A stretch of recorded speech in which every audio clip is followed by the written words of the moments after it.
the Delusional Series, compiled according to the teachings of the Master. Author Fafu. The Delusional Series. Part 8.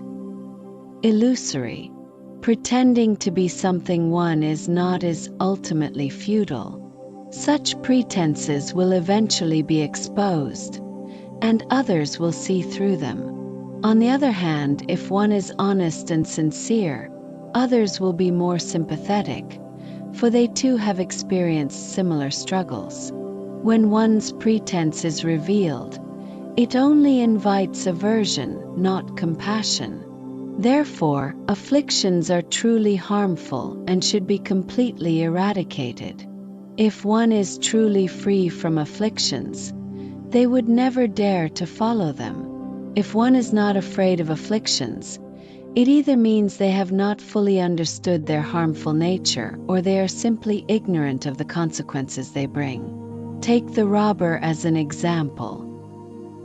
He deliberately put on a tough act, but in reality, that was his true nature. He only feigned a stronger appearance to bolster his own courage and intimidate others. However, this facade ultimately failed him.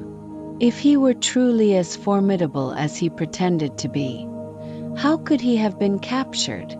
In that era, where strength was everything, no one would have been able to subdue him. Yet, here he was, bound and helpless. This clearly indicates his lack of true skill. Even if he were poisoned, a truly skilled martial artist would have been able to overcome it. If one insists on deluding oneself, they will inevitably create their own illusions. These delusions will manifest in their thoughts and actions. When driven by greed, delusions will select thoughts and actions that align with this desire. Conversely, when confronted with situations that contradict their greed, delusions will generate anger. In essence, delusions feed on afflictions, using them as raw material to create various mental states. Even when one is asleep and seemingly free from afflictions, these afflictions still lurk in the subconscious mind, influencing dreams.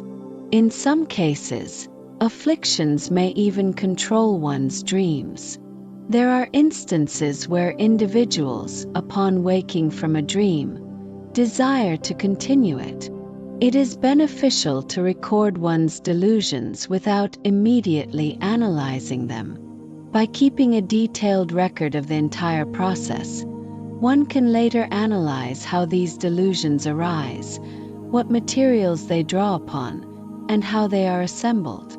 It is like watching a film reel, with images flashing rapidly before the mind's eye.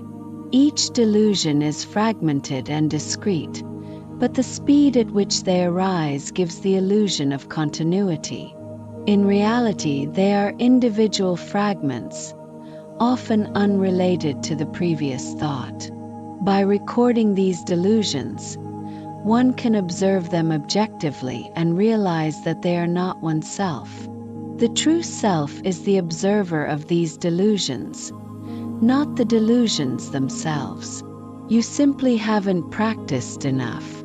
These things require training just like any skill.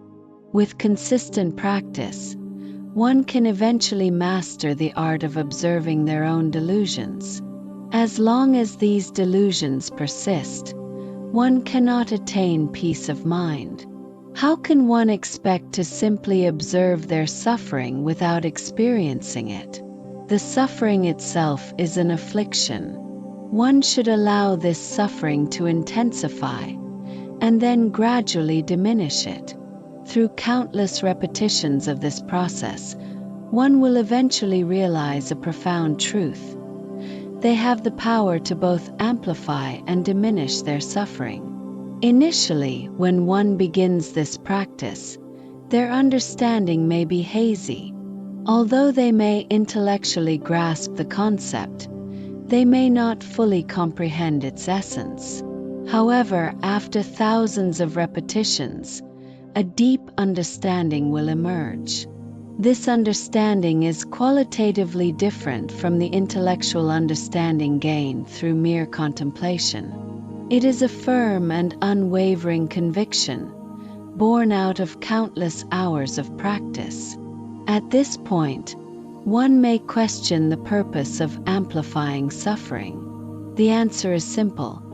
By learning to amplify both suffering and happiness, one can truly let go of both. Those who have not undergone this extensive training often seek shortcuts. They believe that mere understanding is sufficient.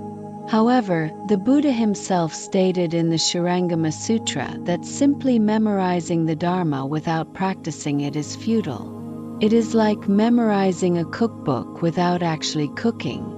One could spend thousands of years memorizing recipes, but they would still starve. The only way to truly nourish oneself is to apply the knowledge gained from the cookbook. Similarly, one must practice the Dharma to truly benefit from it.